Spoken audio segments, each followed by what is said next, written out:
You can come down and watch if you want. You can come down here and watch if you want.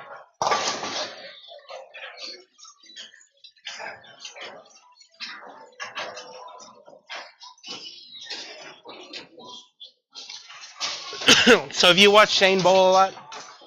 Okay. Probably easier if you come over here. You can see the camera better.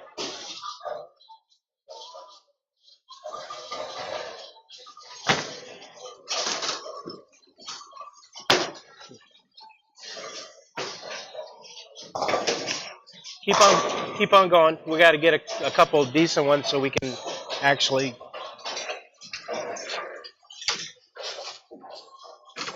I've worked with probably about 8 two-handers, and this is Alan. You met. Did I introduce you guys? I'm terrible at that. This is Alan.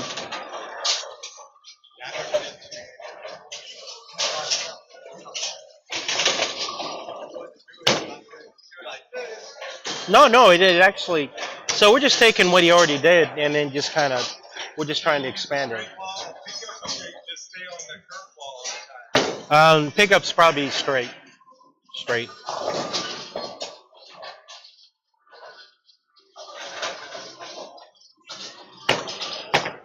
I told him a couple things during league, and he's actually the ball's act. He used to do a lot of this. Yeah. So I mean, so that's just doing 1 or 2 changes. So he naturally does it. So I think if we get him his release, if we work on his release now, I think it'll make it easier for us to get his approach in line. But right now, because of how he tries to, his body kind of at the end, he just kind of.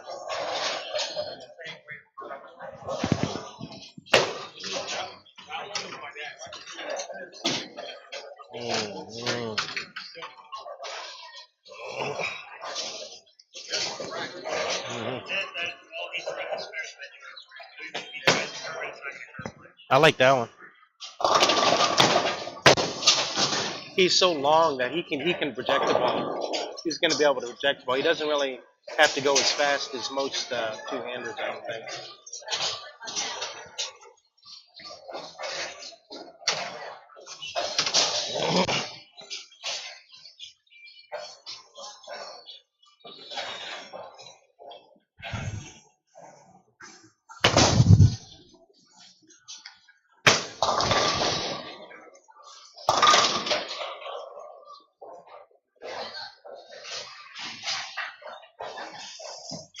You want to play around with it? Okay. Here, I want to get this on. I want to get it on.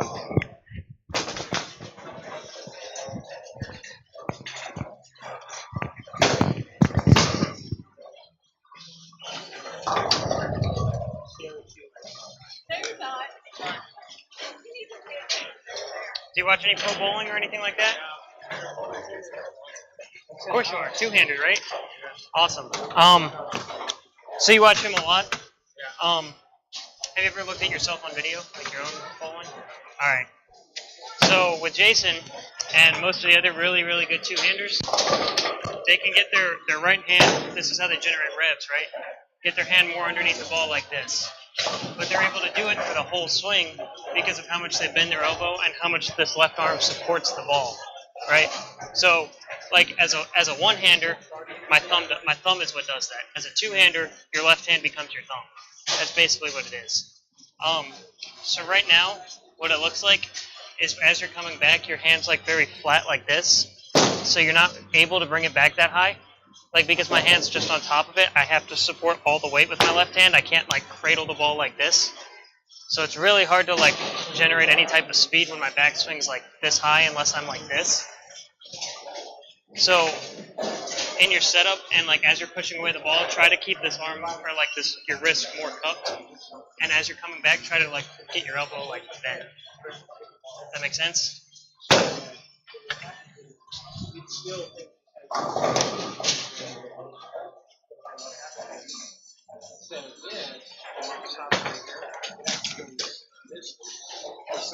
That's all right.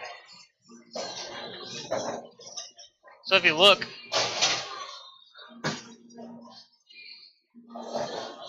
See how your right hand right there is like on top of the ball?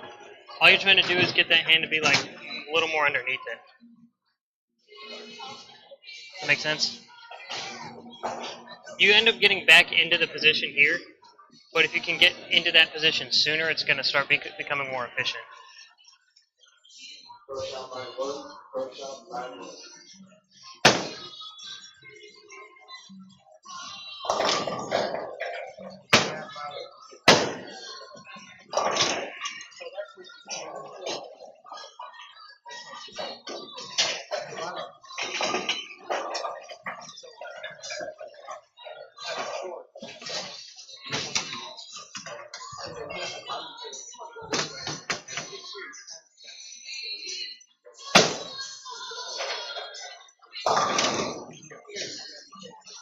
A little better. Now the other thing that like a lot of the two-handers do and all the pro bowlers, when they get up here, they're not trying to like accelerate through it. They're not trying to use their arms to generate speed. All of that comes from like their leg and their lower body, right? I don't know if you golf at all or know anything about golf, but all of their like movement comes from like their hips and their shoulders. Same thing with bowling. So just as you're trying to like get into the swing, just try to let gravity take over that swing. Like anytime it comes up, it has to come down. Yes.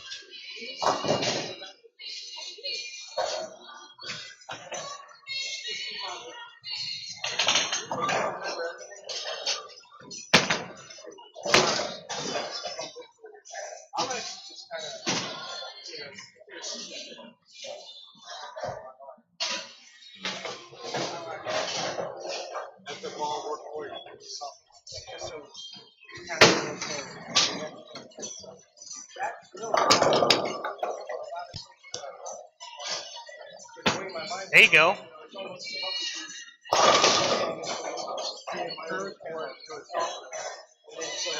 See, I don't think it was less reps.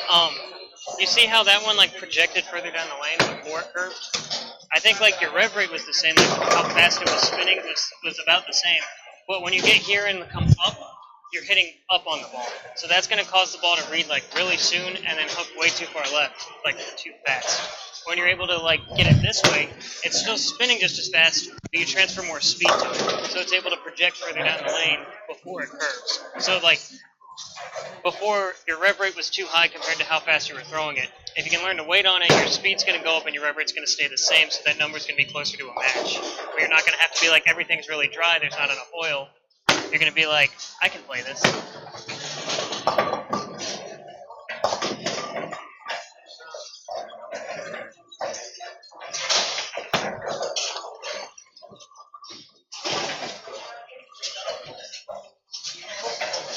It also makes spare shooting easier.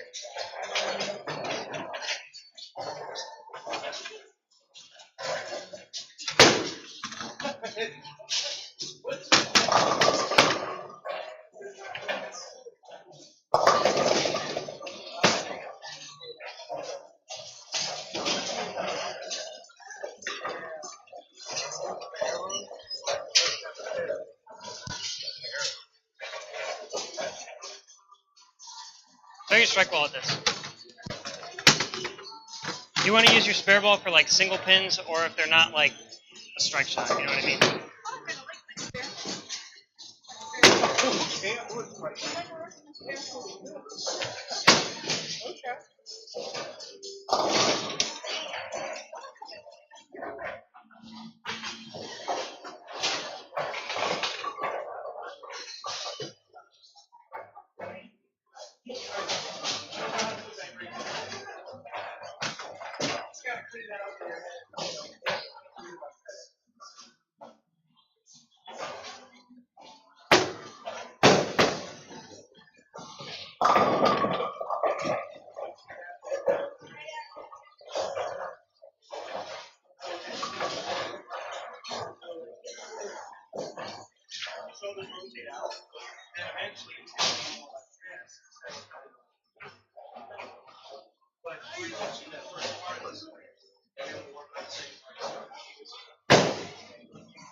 think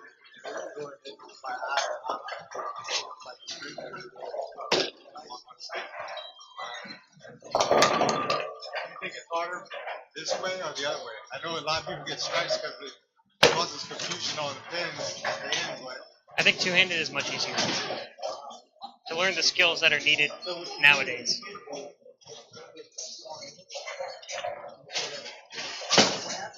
That was really good.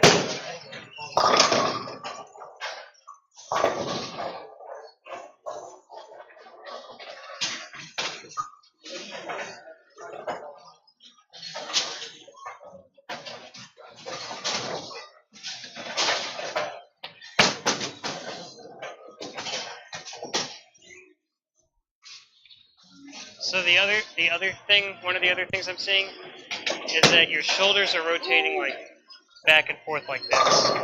So if you throw your shoulder into it like too early, that's when you start getting like your tugs left, where you're like throwing it in the left gutter kind of thing. If you can keep the shoulder back longer, it's going to be easier to send it this way. Because if I'm here and I'm like really open, it's really easy for me to project it this way. But if I'm getting here and then immediately trying to like shut my body, like the ball has no choice but to go this way. So just try to keep this right shoulder back a little bit longer.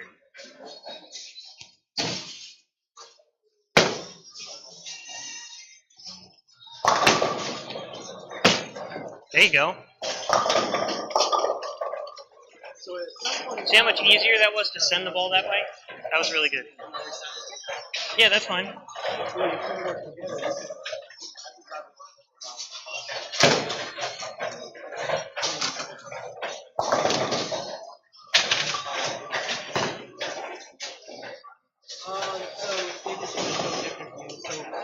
We'll put we'll take a picture, kind of put it up, and we'll have like those things,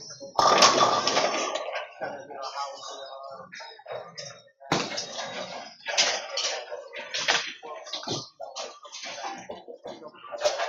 Eventually what's going to happen is the shoulder's going to stay back like more and more and more, and your ball speed's going to go up because of that, because you'll be able to just like whip through it like this. And it's gonna help you a lot. And then the other thing is like he's gonna work with you on this more. It's like your footwork. He's gonna start smoothing that out so you're a little more balanced at the line instead of like falling off after you. And that'll help you like with targeting and also ball speed. It'll help you use your legs more. the one I told you, when I had, but I want you to see how quality is. So make sure with like your spare shooting, especially like you want to throw it the same way as your strike ball. Like that ball's plastic, so it's meant to go straight. So it's not going to hook a whole lot on you. So you want to throw it the same way, and just wherever you're standing and aiming might be different based on like what pitch you're on.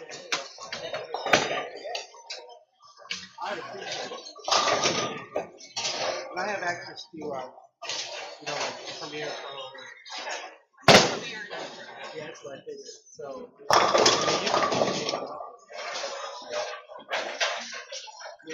I like that one. Your ball's starting to like project down the lane a lot better. It's still hooking a lot, but you can see like how far down the lane it's going before it even tries to start curving. Where before it was like almost like 3 or 4 feet sooner. what about the footwork? Consistent all the time. Huh? See, it takes 2 steps, then a step. We'll get to that.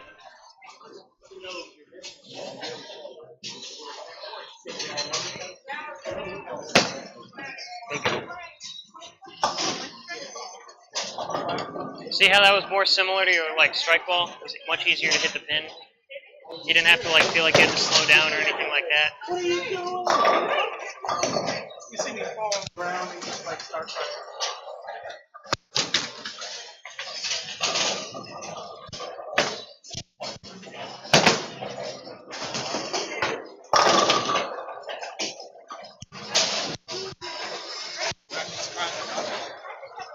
Surprised you got the strike.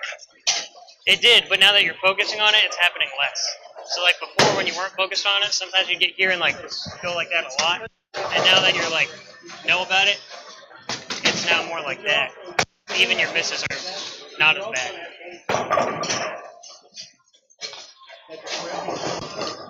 There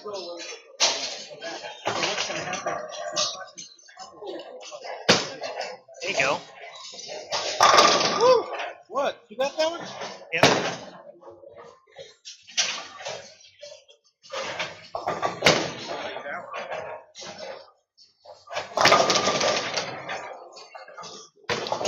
So now for the release, what we need you to do is, because your rev rate's so high, you need less side rotation.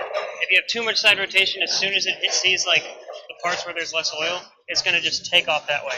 That's why your ball is like going so far down the lane and still overhooking. And that last one you did really well, and that's why it was like a lot smoother and more controllable. So your release, instead of being like this way, needs to be a little bit more this way, where your hand's just a little more behind the ball, so that you get here and then your fingers just roll through it. You don't want to get here and try to like spin it or like turn your hand this way. Just off your hand and your fingers come through. That make sense?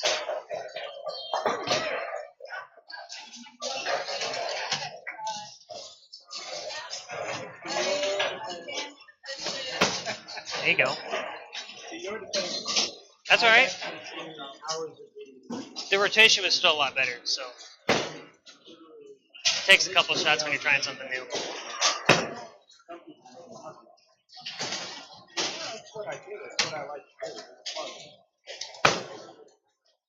looking a lot better. Give him some not come around in this one. Yeah, that's what I'm doing now.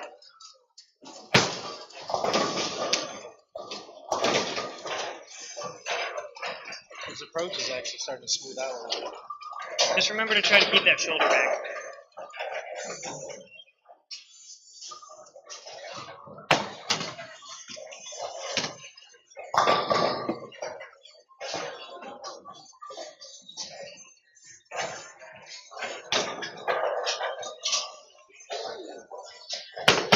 There you go. See how that's easier to control now? Because it's going to be a lot smoother when it sees that dry spot. If they're like really, really oily or something, and you like need to get around it, I don't know if you're bowling the travel league or anything, but I would just keep doing it this way.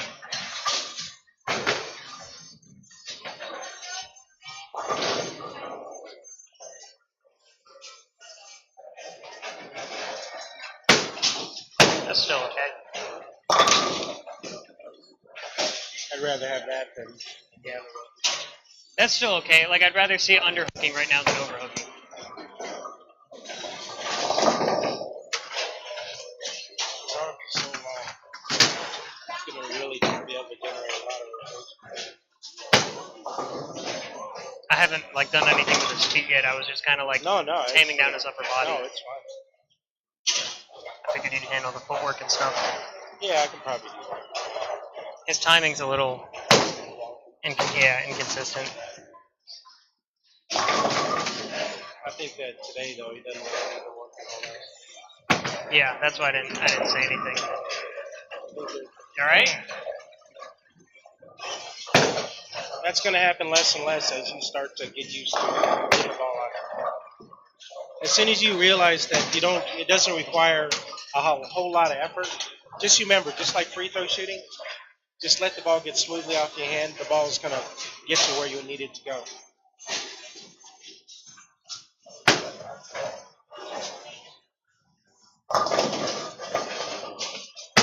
There you go. That was really good.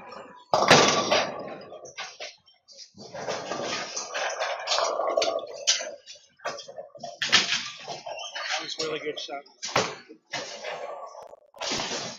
Whoops. I think it like froze.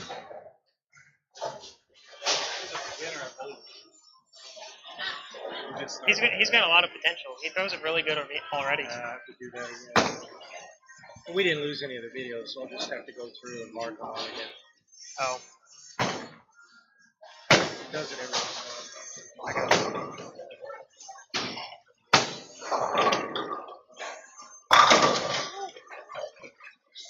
No, he had a good start. I mean, he looked pretty good. But he leads with his right foot and then almost trips with his left foot, and then he walks with his starts like this, steps with his He's got the skip step down, like the little hop step, pretty good.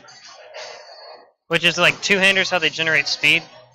So that's a good thing. It's all part of the process. So, if you try to fix too many things at once, it never works out. It never works out. So I think that you start with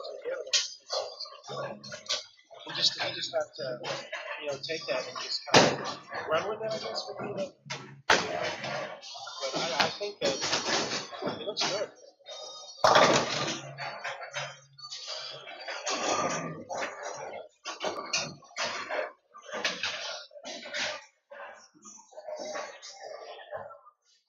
I'd like to get just a couple of good ones.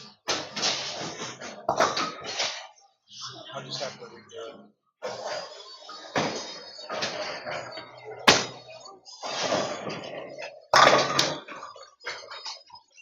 So the times that happens, what looks like happening to me is that you're getting here and like really like pulling through it. So you don't give your hand enough time to like actually like come through the ball to get that rev rate. So if you try to like pull through it too much, you're like trying to throw it like this, it's just not going to hook a whole lot. So you have to make sure you're like really patient with this.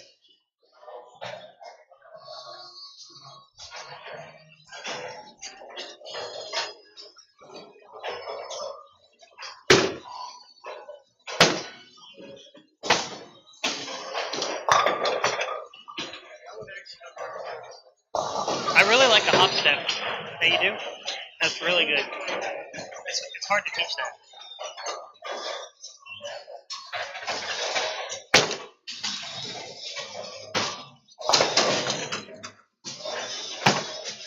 There you go.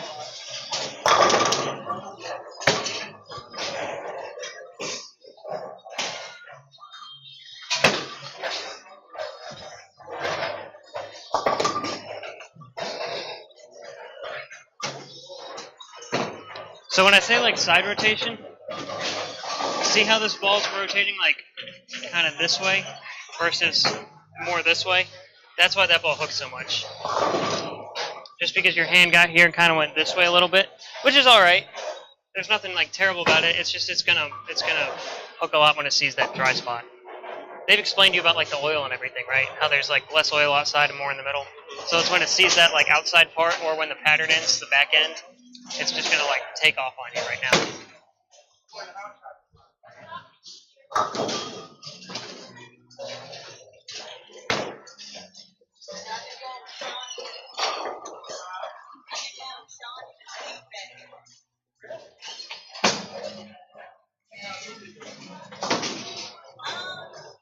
Not bad. Not bad. But very different. And that's what they said they're going to have.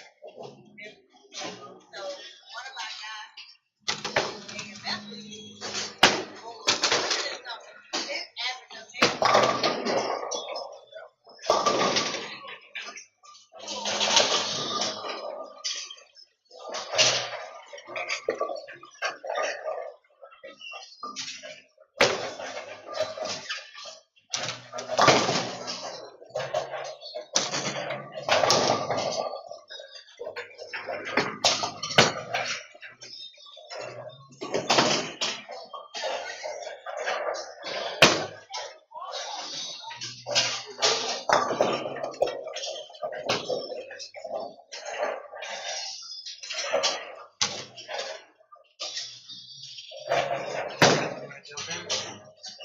Jump in. I won't do too much. I don't know what else. I don't know what else to tell him right now. No, I think this. Once you learn things, you can just kind of work on it. So I'm not. I think that I would just complicate things. The only thing that I can tell you is sometimes you have to remember. So for a crane to work effectively, that crane has to get in there, and then, if you have a ball there, then let it swing. I think sometimes everything's moved at the same time. You got to get your feet out in front of you, and then let the ball just kind of come through. Or you get there and you're already starting to pull it through. That's when you kind of pull it left sometimes, where the ball won't go that way. So just be patient. Get your leg out in front of you and just let yourself just kind of let it go. Because of the length of your arms and your body type, it's going to allow you to really kind of get the ball down lane a lot better than like me. Like Alan can probably do it where I have short arms, short legs, so I can't really swing the ball through as effectively. So it's all about the pendulum, where your pendulum is going to be able to generate a lot of ball speed. Okay, so you don't have to throw it hard. What he's saying is we're better. Shouldn't you be somewhere else? I'm just kidding. So, this right here, what we do, we actually record the whole session. So, I don't know if you have Facebook or not, but if you don't, if you just leave your email, I can send you the link to the to an unlisted YouTube playlist that you can just look at it over and over and over again and listen to what he talked to you about. Okay, so just on the paper here, you can just by your name, you can just leave your email, and I will send you that list.